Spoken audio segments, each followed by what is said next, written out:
Talk about how digital disruption played out in the luxury handbag business and what can other organizations learn from this? So the luxury handbag business is quite interesting because research has shown that the average woman has around 7 to 12 handbags in their closets that are virtually new and are not being used. Guilty.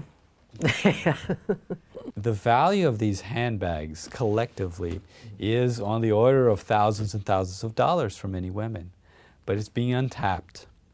So a few years ago, a student of mine realized this.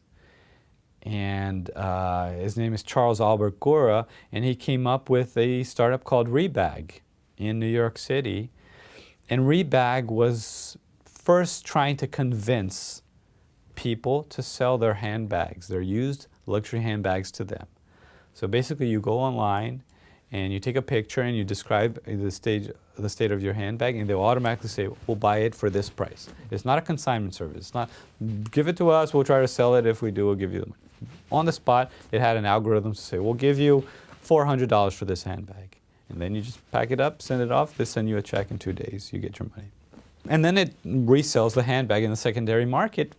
The big insight that Charles got from Rebag was that women had a huge pool of value in their closets. 2, under the right conditions, if it was quick, remember those costs, low effort, and low time, and low monetary cost, they will sell many of these handbags to get money to buy new handbags.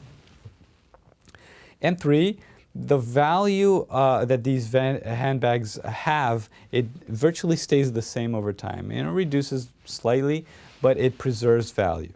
That means that you can sell it well, and people who buy it will buy it at a good discount to the new prices.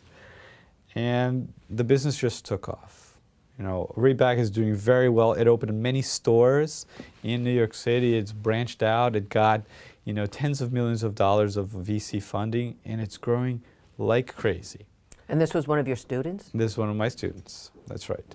And this is one case in many other industries in which the market for expensive assets, let's call it, is big and sustained to the point that there's just too many of these assets in the market today. According to Charles, there's too many luxury handbags in the market today.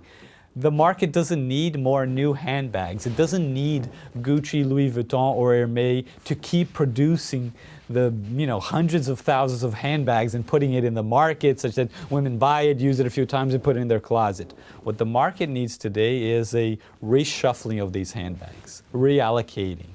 Right? So Charles is kind of in the business, in the logistics business of figuring out, oh, you're not using that $1,000 bag? Let me give it to somebody else. Oh, that one, back to you, and this and that.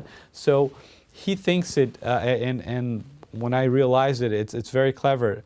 There's a concept called asset utilization, which is the percentage of time that an expensive asset is actually being productively used. So cars are expensive assets. In the US, the average time that a car is actually being used to transport people is about 4% of the total time that it's available to be used. The other 96% is the car is in a garage, in a parking lot, or stuck in traffic, not being used. Right? So only 4%. And if you look at many other assets, like vacation homes, or the asset utilization was pretty low until Airbnb came about. Right? Luxury watches, jewelry, anything expensive, it's not being productively used as a percentage of the time that it could be used. So Charles is like, well, handbags are seldomly used. I'm create a business that reshuffles around. And obviously, as you can imagine, that is highly disruptive to the luxury handbag industry that is in the business of bringing more handbags to the market. The market doesn't need more luxury handbags. Not as many as today. And probably we could say the same thing about cars. The market doesn't need GM to make 1 million cars per year around the world. We have too many cars. We have too many handbags.